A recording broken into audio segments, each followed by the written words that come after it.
Hi guys, my name is Keeve. I'm a polyglot. If you didn't know, I speak English. That's my mother tongue because I live in the United States. But I speak English, Spanish, French, Portuguese, and I'm learning Portuguese and Chinese right now. But I'm really focusing on Chinese because that's kind of what I'm studying in college, like a part of what I'm studying in college as well. And I really want to get good at Chinese. But I started this channel because I wanted to not only document my travels, but teach others how to learn languages, because my friends always ask me like, how do you learn languages? So I just want to give tips and tricks. So that's what we're going to do today. I'm going to give y'all the tips and tricks, Oh my goodness. So a question that I get a lot, I want to burp.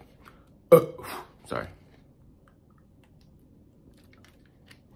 So a question that I get a lot from my friends, or for people that hear me speak my other languages, I guess, is how do you like get rid of your American accent?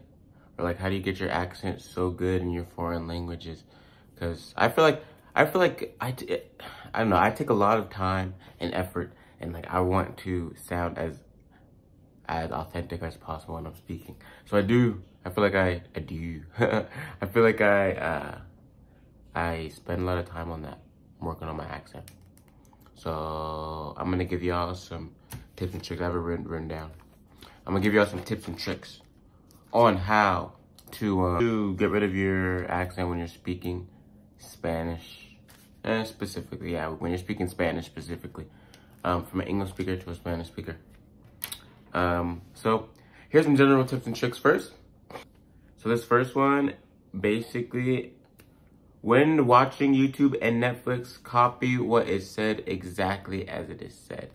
And not even just Netflix and YouTube, or like even when you're doing Duolingo and you can press the thing. I would press the microphone on every single one of those Duolingo lessons and just say it exactly how the microphone said it. Say it a couple times until you get it right. But like YouTube and Netflix, so those people are people with like character, So when they're saying these words, and phrases, I want you to say it with their exact same, intonation and excitement, or like disappointment, or like we'll try to say it with the exact same accent, with the exact same emphasis, just so it can like stick in your brain. So like, yeah, literally when I'm watching Netflix, I'm copying everything that I say right after they say it. Not everything, because sometimes I get tired, but some parts of the show, I'll just be copying exactly what they say. The next tip is while you're reading books, because you should be reading books to learn languages, because that's where you get a lot of vocabulary, and you see how the language can flow, and you see how sentences are supposed to be put together, whatever. But when you're reading books, I think it's a really good idea for you guys to read books out loud, because that's how we learn as children. In a native language, we read books out loud, and that helped us to not stutter when we speak, and that helped us to be more confident and yeah. So while you're reading books, I like to read my books out loud because I realize I'd be sounding dumb as heck. I'd be sounding dumb, so do that. The next tip is singing songs. Yeah, you guys should be singing. I like to sing songs because it's fun, but sing songs. Have the lyrics in front of you. That also helps with the pronunciation. The next tip would be teaching your mouth and tongue the right movements. So like in some languages, for Chinese for example, because I'm learning Chinese right now, there's some sounds that they do not have, and I have to do this with French too.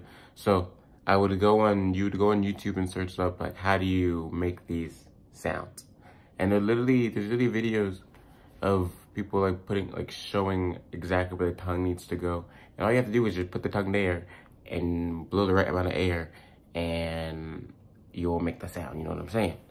So I just used to watch those videos over and over again. I'm doing that for Chinese. So you got to teach your mouth and your tongue the right movement so you can make the right sounds. On top of that, I would say record yourself, because I used to do that as well. And I hate watching those videos now because they're so cringy. But you should record yourself So you know how you sound, you know what you need to work on. Because like when you listen to it back, your ear's gonna be like, ooh, you don't sound very native. So record yourself and you get to see how the progress after months. And then the last like little general tip is this fun thing they call tongue twisters. We have them in, I think there should be some in like almost every language now. But tongue twisters are fun. Like Peter Pepper picked a peck of pickled peppers. English tongue twister. But I did tongue twisters for Spanish, only for fun. I didn't really like really deep dive into them. They weren't really part of my study like regimen. It was just for fun every once in a while. But they do help with pronunciation because you're like, your tongue is getting twisted. You gotta like learn how to move your tongue and your mouth the right way to effectively what's the word? Effectively, frick, what is the word?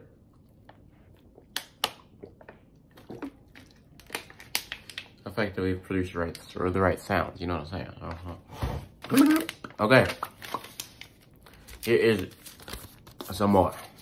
But these are like more specific to Spanish, okay? These are the things that I have like, I noticed learning Spanish, okay? And hearing English speakers try to speak Spanish. So in Spanish, thank the Lord that all the vowels have one sound. Unlike English, your vowels can have like multiple different sounds. In Spanish, your vowels have one sound. So like A is A, E is E, I is E, O is O, U is U. So like in whatever word, unless there's in the accent, sometimes, but in every word, that's how they're gonna sound, those letters. So you don't have to switch them up. Just, that's how the vowel sounds. That's how you say it when you see it on the paper. Okay? Okay. Next thing, the letter D in Spanish. I feel like in English, we pronounce the D so hard. D. We be elongating our consonants and vowels in English. We really do. So we don't do that in Spanish. Don't elongate your consonants and vowels. But for example, the D, the D, it's more like a TH, I feel like. A soft, it's more like a really, really soft D. Like the, your tongue is gonna be right behind your teeth. So it's like, dia, deporte, domingo. I don't say dia, deporte, deporte, domingo. I say like domingo, you know, domingo, okay? And then the next little thing, the J in Spanish is like the letter H in English. So, for example, the month, July, Julio, Julio. Or to play, jugar, jugar. Next one, letter R in Spanish is like a soft D, like a really, really soft D, like a D, like raro. I don't know how to explain it, but for me that helps. Like it's a really, really soft D. That's why I had to explain to myself. Raro, regalo, restaurante.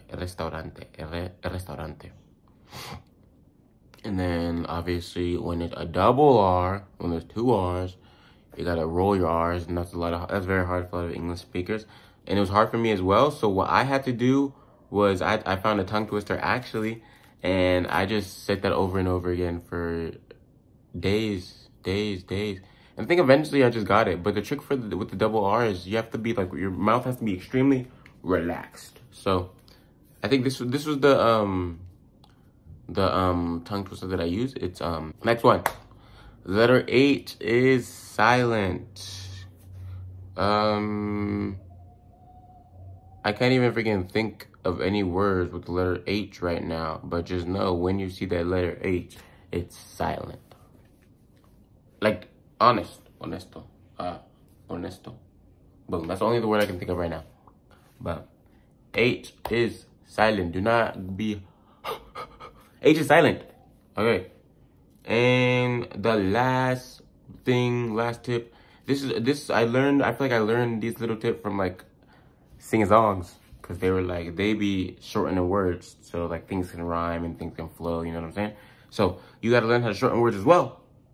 So you can be like, you can spit that out fast, you know? Spit out the words that sound native. So the word, the word is like for todos. Todos, like when I'm speaking fast, I don't say todos, I say dos. Like, you know, like toes, you know? Like, that's what I'd be like. I'd be like, how do I say like todos los días? Or todos los qué? Todos los carros. Todos los carros. Todos los carros. Todos los carros. ¿No? Todos los carros. Todos los carros. Todos los carros. Or like, in some accents, like the ADO, like mercado. I wouldn't say mercado. I would say mercado. Mercado. Mercado. Mercado. Mercado. Mercado. Mercado. You know what I'm saying? That's how I would say it. So, I think, yeah, that's actually that's all our tips right now that I have to improve your accent in Spanish or like whatever language you're learning, really. If you like the video, please leave a like and subscribe. I hope this answered your question, really. I hope it helps you. I don't know what the next video is going to be. Hopefully, I don't know if I'm going to keep doing teaching stuff. I want to, but it's just like actually a lot of work, bro. But, thank you for watching. And I'll see you on the next video.